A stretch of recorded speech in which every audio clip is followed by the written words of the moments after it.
the word honeypot from my Instagram comments, if that tells you anything. She tried to gloat that her account had always been located in America, even though, of course, it's possible to be an Israeli spy without being located in Israel. Would you like to see additional Epstein files released? You know what? If people stop calling me a spy, absolutely.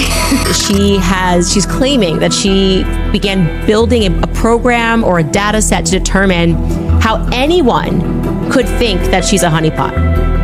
Now, the obvious answer is because they have eyes, right? They suspect it because they have eyes. The fact that Patel's girlfriend, Alexis Wilkins, works for PragerU, which is a media company that supposedly espouses American values, except for the fact that it is run by a former Israeli military intelligence officer. Two rumored honeypot handlers, Erika Kirk and Alexis Wilkins, just launched a vicious campaign against Candace Owens, accusing her of being a foreign agent paid by Russia and trying to ban her podcast from YouTube. But you already know Candace wasn't going to let this slide, and she just released a bunch of receipts exposing exactly what Alexis is trying to distract us from. See, Alexis isn't just a country music sensation, as Kash Patel calls her.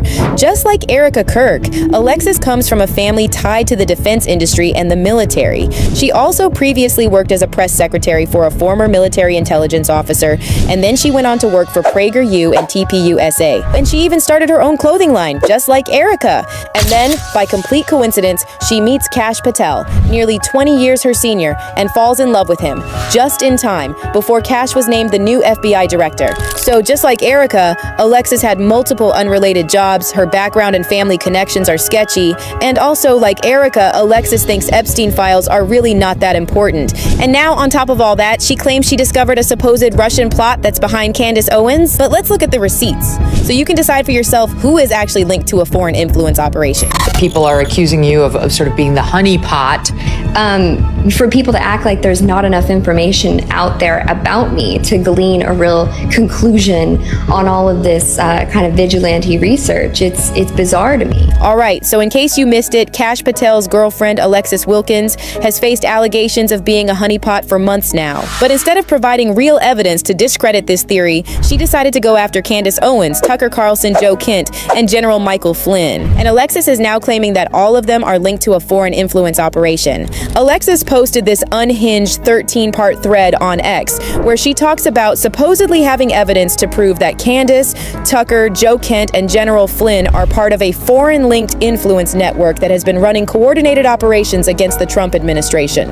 And she also claims they ran the same cooperation against her. And listen to this. Alexis claims she spent the last few months learning to build programs to prove that this operation is real. Of course, she doesn't explain what kind of programs exactly, but she then goes on to claim that she was falsely labeled a Mossad spy in a coordinated campaign designed to isolate an official of the U.S. government by using the person publicly nearest to him. But it gets even crazier.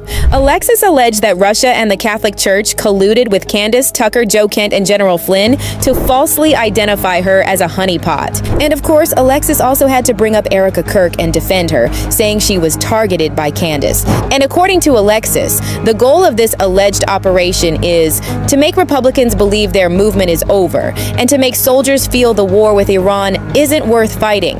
Well, that's interesting, because you know who else thought the war wasn't worth fighting for? Charlie Kirk. But conveniently, neither Alexis nor Erika wants to talk about that. Make sure we don't go to war against Iran, which would be a profound mistake for our country. So that's a really, really important thing. Drill, David, drill domestically. Peace in the Middle East, peace with Russia, Ukraine. You'll see gas prices go down to $30 a barrel. Charlie, what does that mean? $1.75 a gallon. That's what it means, okay? So naturally, we have to ask ourselves, who is Alexis Wilkins really? Why does she think she's so important that Russia and the Catholic Church ran this massive campaign against her? All right, let's first look at how Candace quickly shut down Alexis and this whole theory about the Russian plot. Candace said this theory is so fantastical that she's now desperate to interview Alexis about it. And she even tagged Alexis, saying, "It would be my distinct honor to have you on the show to discuss your shocking discovery."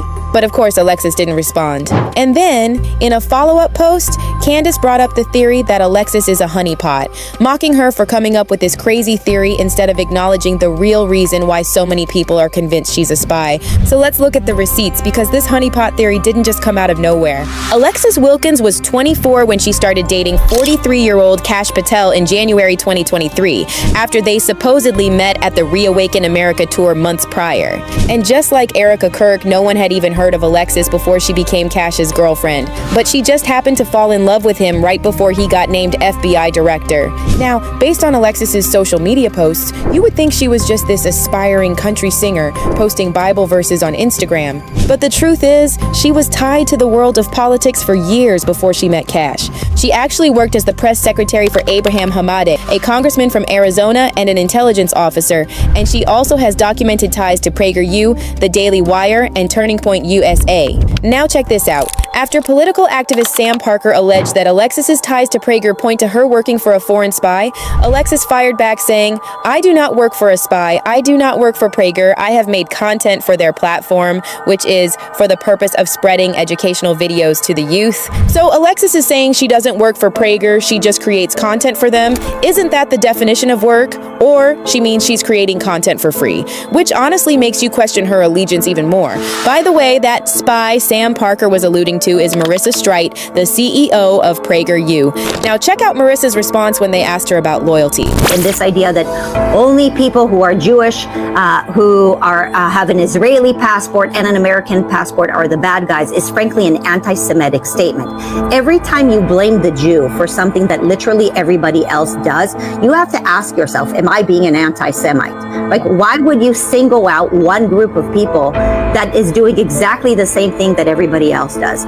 So this dual loyalty thing is complete silliness. Now, going back to Alexis, besides her work for Prager, she also has her own political show on Rumble where she talks policy and current events. In fact, she was just on there warning about alleged sleeper cells in the U.S. There are sleeper cells here that are planning these horrible attacks. But how would a country singer and an FBI director's girlfriend know something like this? And why is she publicly putting this information out there?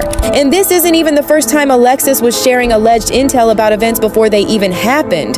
The United States and allied intel sources fear a large-scale attack by Iran against Israel is imminent and could be coming in days. The report, which is based on anonymous sources, suggested that Iran will strike either government or military targets inside Israel using drones or high-precision missiles. But here's where the rabbit hole goes even deeper. Before Kash started dating Alexis, he was constantly criticizing FBI for not doing enough to release the full Epstein files. Why is the FBI protecting the greatest, the largest scale in human history?